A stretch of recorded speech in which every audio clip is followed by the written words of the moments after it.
ભાઈ આપણું ખરું સ્વરૂપ પરમ તત્વ ચિદાકાશ.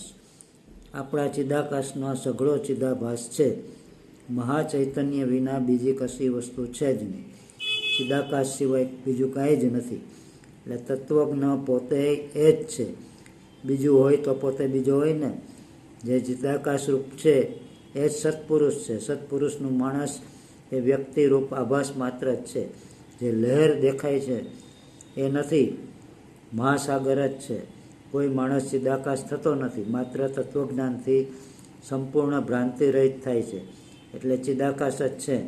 અનંત, અત્યંત વિશાળ, સર્વત્ર ભરપૂર, સમાન, નિરંજન, નિરાકાર, નિર્વિકાર, અનાદિ, અનંત, એક જ અદ્વિતીય સચ્ચિદાનંદ ઘન બ્રહ્મ જ છે. બ્રહ્મ સિવાય બીજું કાંઈ જ નથી. લહેર ભાષે જ છે, ખરેખર મહાસાગર જ છે. સત્પુરુષ માણસ વ્યક્તિરૂપ ભાષે જ છે, ખરેખર બ્રહ્મ જ છે. બ્રહ્મરૂપ સત્પુરુષના આભાસ માત્ર આચરણમાય સચ્ચિદાનંદ બ્રહ્મ જ પ્રકાશે છે.